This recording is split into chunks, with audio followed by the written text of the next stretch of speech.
Hello and welcome to EPG Pathshala. This is Stuti Goswami.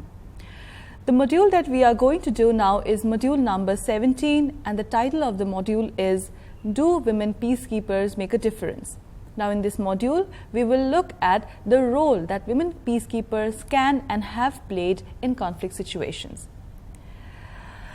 The resolution 1325 of the United Nations Security Council focused prominently on the role that women could play in peacekeeping operations.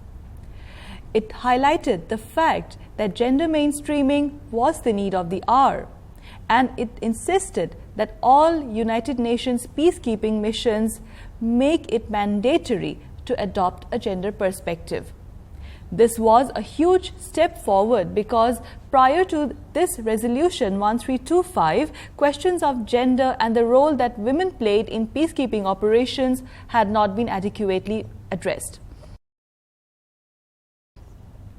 Gender equality or gender equity was one of the Millennium Development Goals, and in order to build equity and equality, the United Nations has endeavored in various ways to follow a policy whereby more and more women are appointed in various branches of the United Nations in different institutions attached to the United Nations and in different projects. It is also tried to see to the fact that women are appointed not simply at the lower levels but also at the decision-making levels, because that is actually more important, because the presence of women at the policy making or the decision making levels ensures adopting the gender perspective in the policies and decisions taken.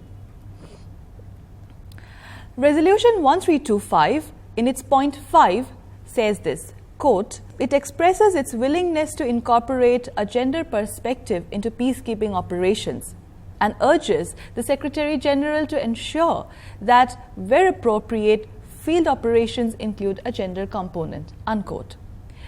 Basically, the objective is to take the specific needs of women of various age groups into consideration during recovery period of war and conflict situations. The United Nations Security Council Resolution 1889, adopted in the year 2009, reinforces these aspects. It says, and I quote, "It urges member states, international and regional organizations to take further measures to improve women's participation during all stages of peace processes, particularly in conflict resolution, post-conflict planning and peace building, including by enhancing their engagement in political and economic decision-making at early stages of recovery processes, through inter alia promoting women's leadership and capacity to engage in aid management and planning, supporting women's organizations, and countering negative societal attitudes about women's capacity to participate equally," unquote. Now, when we look at some of the facts and figures, what do we find? We find that in the year 2012, at the United Nations headquarters, 48% of the staff were women and 52% were men, with the greatest amount of disparity being seen at the senior levels and the middle levels also. In peacekeeping operations and special political missions, this disparity was even more staggering, with women making up only 29% of international and 17% of national staff. And it is a sad truth that these statistics have not really changed much over the years, despite the best interests of the United Nations. Section D3 of the DPKO Policy Directive on Gender Equality in United Nations Peacekeeping Operations is dedicated to recruitment and retention of high-quality personnel. And it advocates for, and I quote, the adoption of gender-sensitive policies which support the increased recruitment and deployment of uniformed women to peacekeeping. Also, we have to mention here that the focus has also been given, particularly in recent times, on increasing the number of vacancies or improving upon the gender equality in vacancy announcements. In this way, the DPKO has endeavored to increase the number of women, but it is also to be understood that simply increasing the number of women in United Nations offices or in United Nations peacekeeping operations will not suffice so long as the intensity of participation of the women is not enhanced.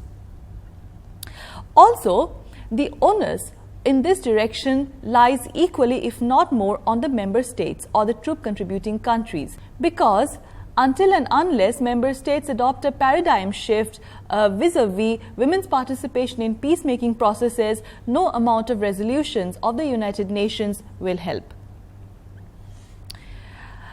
The methods followed by the United Nations to assimilate women into their personnel are clearly defined. The first step is the appointment of gender advisors in the foreign missions and adopting strategies to support and encourage the presence of women in peacekeeping operations.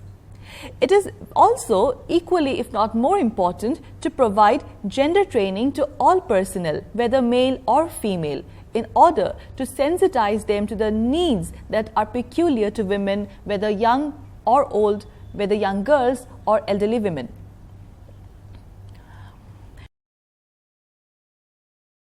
Now, when we look at the importance of women in peacekeeping operations, in the essay Women with a Blue Helmet, Francesco Bertolazzi stresses upon the need for women in peacekeeping forces because, according to him, women, and I quote, have an easier access to the female populations. Bertolazzi also feels that the best force or the most effective force would be a mixed one, where the ratio of men and women peacekeepers is closer to 1:1 rather than 1:10, as is the scenario.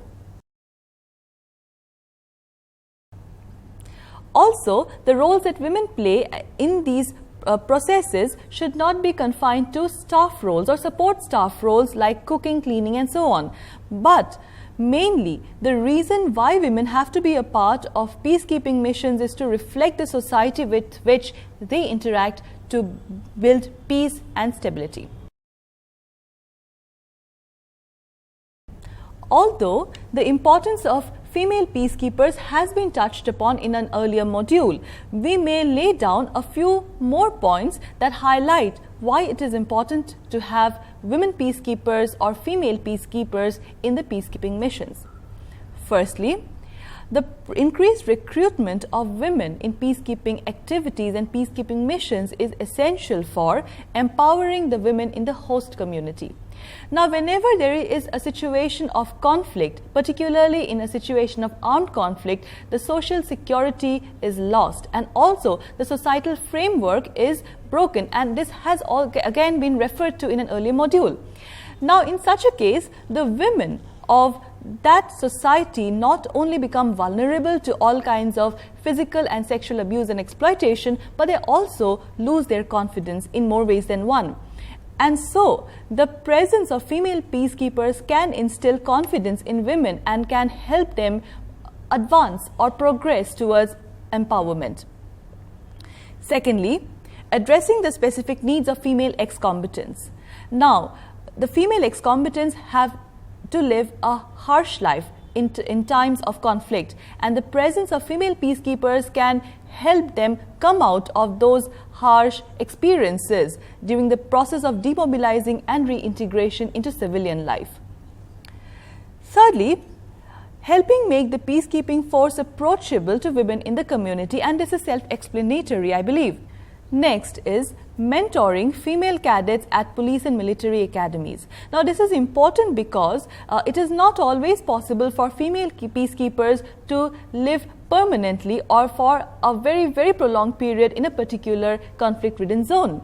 In such a situation, they bring their expertise and skill and specialized training and also better perspectives with them when they come into work in a conflict zone. Their presence and their training and guidance and mentoring of female cadets at the police and military academies of a conflict zone can help those police and military academies not simply adopt a gender perspective but also contribute in a very, very effective manner in ameliorating the violences and excesses and the traumatic experiences of violence and conflict. Next, interacting with women in societies where women are prohibited from speaking to men. And this, of course, is true for conservative societies because the men, even if they are themselves victims of war and violence, tend to often suppress and silence their women and prevent them from speaking out to the peacekeepers. Now, we have to understand and remember that the specific needs and the experiences of violence and conflict of women are much different, and in fact, they can be contrasting from that of men. And therefore, it is extremely essential to have an insight into the kind of experiences that women have been through in a conflict zone, and that is only possible when the women speak out. And they will speak out by being most at ease whenever there are female peacekeepers. Other contributions of or other important roles that female peacekeepers can play include helping to reduce conflict and confrontation, improving access and support for local women, providing a greater sense of security to local populations irrespective of gender and age, and also providing role models for women in the community. Female peacekeepers act as role models in the local environment, inspiring women and girls in often male-dominated societies to push for their own rights and for participation in peace processes. Now, this is very significant because whenever there is a situation of conflict, and as I have already mentioned, the social framework breaks up, women particularly are in dire need of some role models who they can look up to with hope and faith. And female peacekeepers can play a very important role in this direction. They can instill confidence in the women to come out, to speak out, to raise their voice whenever necessary, and also to play a proactive role whenever necessary in the peace processes. Of course, it is another thing that this aspect is often overlooked or ignored in discourses on peacekeeping. In the year 2000, DPKO stated that, and I quote, "Women's presence in peacekeeping missions improves access and support for local women. It makes male peacekeepers more reflective and responsible, and it broadens the repertoire of skills and styles available within the mission, often with the effect of reducing conflict and confrontation. Gender mainstreaming is not just fair, it is beneficial." Unquote. And this is from Mainstreaming a Gender Perspective in Multidimensional Peace Operations, DPKO, July 2000. However, female peacekeepers often face certain restrictions and limitations when it comes to the demands of their jobs. One important restriction and problem that female peacekeepers often face is that most peacekeepers are drawn from the infantry and perform infantry-like tasks. Now, in many of the troop contributing countries, women are not permitted to serve in the infantry, and that automatically leaves women out of this whole peacekeeping activity. Secondly, peacekeeping operations function as part of armed forces which are combat-oriented.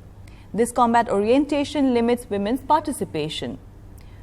Thirdly, many women who participate in peace missions are part of the mission's civilian staff and not the military staff, and they, as a consequence, are often confined to the camps instead of going out to the field areas and being involved in field operations.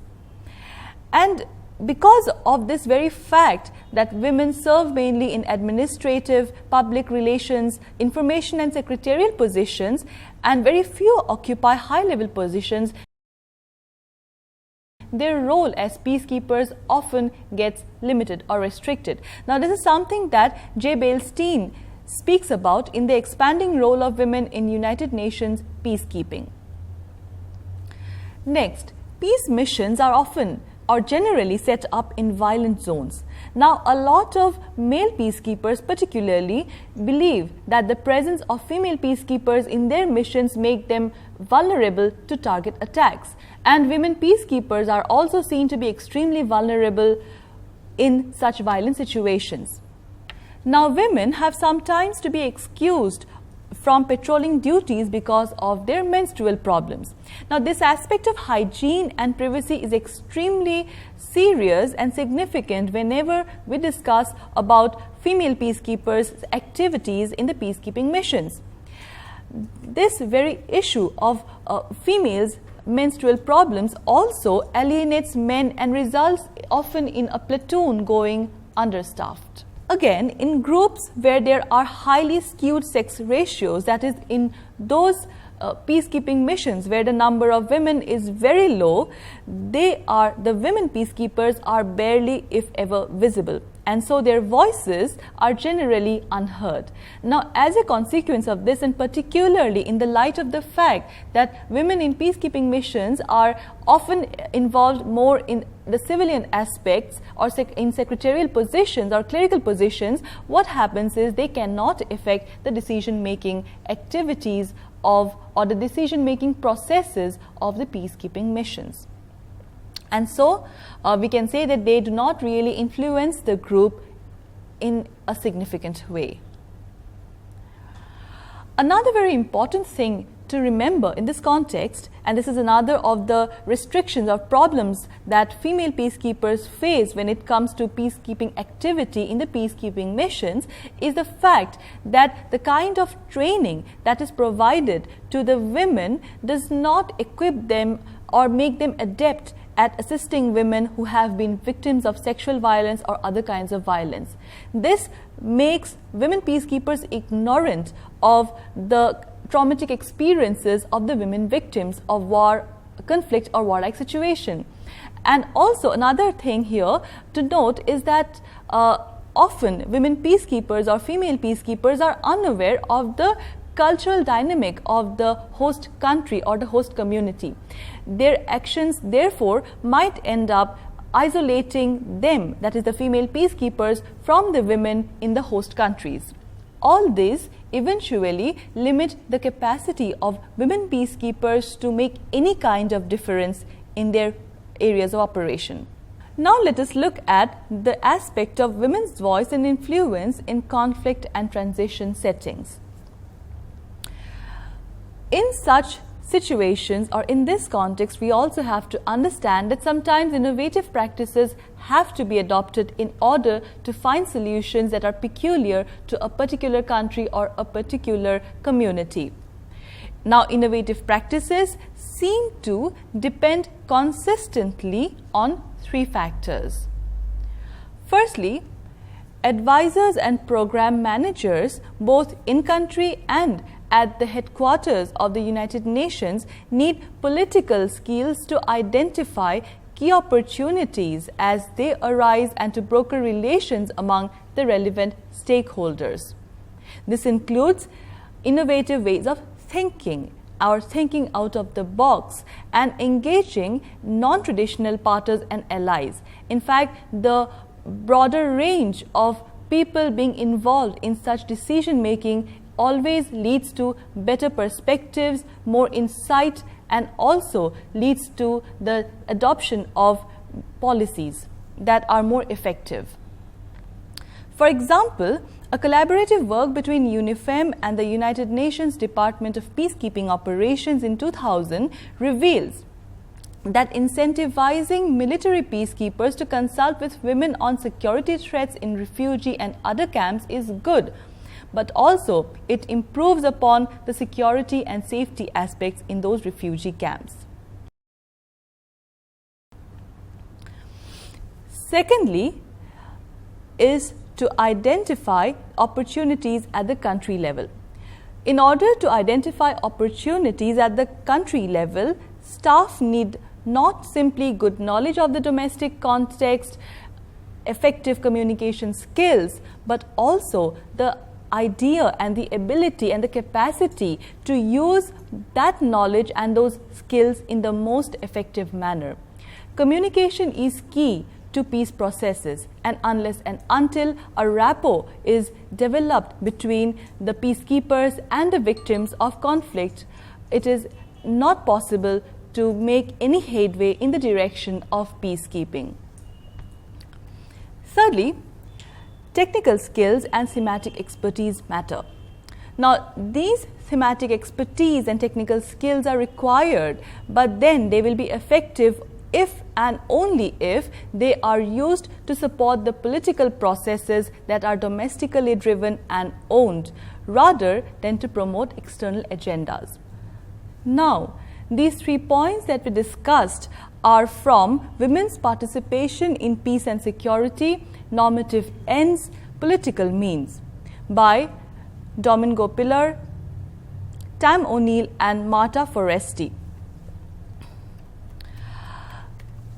Now we have to understand that along with all these aspects of female peacekeepers playing an effective role, we also need a vibrant local community, particularly a vibrant local women's community that can play the role of a bridge of sorts between the peacekeepers and the host community affected by violence.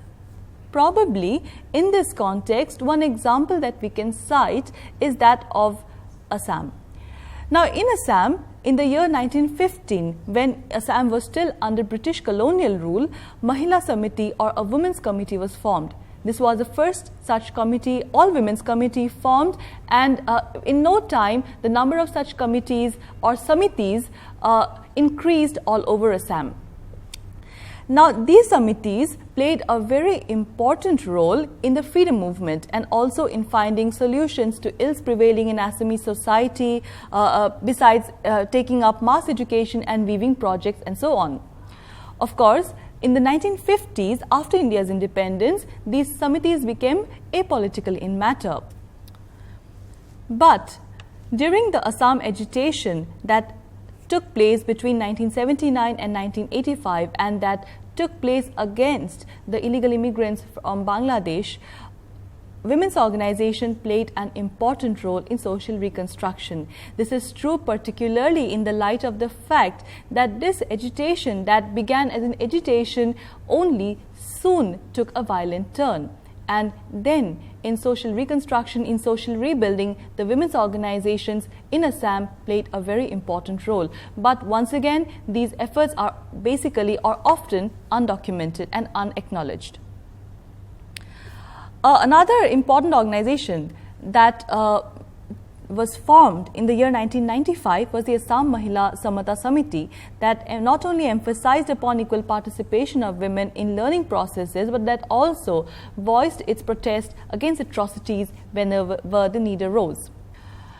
Now, before we wind up this module, and when we are talking about Assam, I think it is important for me to mention one particular figure, one woman who has been playing a very important role in her efforts against witch hunting in the tribal areas of Assam, and her efforts have now assumed the form of a movement. This lady is Birubala Rabha, and over the years she has been endeavoring to not simply ameliorate this problem of witch hunting, but also in preventing atrocities that are being inflicted time and again by various quarters on tribal people, particularly tribal women. Now, in this module thus, we have looked at how women peacekeepers can play an important role, although the focus and the thrust has been on the efforts of United Nations peacekeepers. We also have to understand that peacekeeping is not confined to the United Nations alone.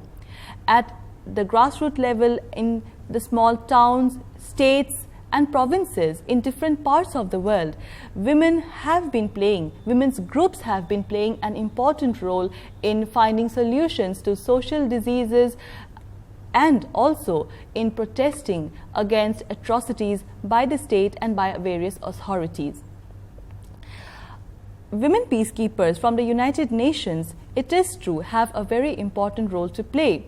But their efforts, and this can be seen more like a summing up of this module, their efforts will not be effective until and unless the member states that contribute troops to the United Nations peacekeeping missions do not undertake a paradigm shift. Also, in the peacekeeping missions, women's problems, and that is the problems of women peacekeepers, have to be taken into consideration, and arrangements have to be made in order to enable women peacekeepers to stay in those missions, peacekeeping missions, at ease without facing any sense of threat to their privacy and to their dignity. Another aspect that has to be kept in mind in this context is the training. Now, the training of peacekeepers is more in the lines of military training. And so, peacekeepers are trained in military exercises rather than in psychological understandings or cultural understanding of the host countries into which they are going to work. Another aspect of the training of peacekeepers are the simulation exercises. Now, these simulation exercises involve both training the peacekeepers to handle the media, whether local or international, and also in such manners of activities as playing the role of protective mothers or nurturing mothers to the people affected in violence and conflict. But along with all these, like I have already mentioned, it is imperative for the trainees to understand, that is the peacekeepers to understand the cultural, historical, societal background of the host country into which they are going to work. Because unless that understanding is there, unless the peacekeepers are sensitive to the problems, the experiences that are peculiar to that particular host country where they are going, they will not be able to play an effective role in peacekeeping missions. Also, the women peacekeepers of the peacekeeping units need to be more united, because it is often said that the women peacekeepers, because they are less in number, or despite the fact that they are less in number, they do not seem to have the unity, because they themselves seem to have ingrained some kind of prejudice against other women, whether other women peacekeepers or people or the women victims of the societies they work in. Now, all these also have to be taken into consideration when we look at the role that female peacekeepers can play in peacekeeping missions. Thank you.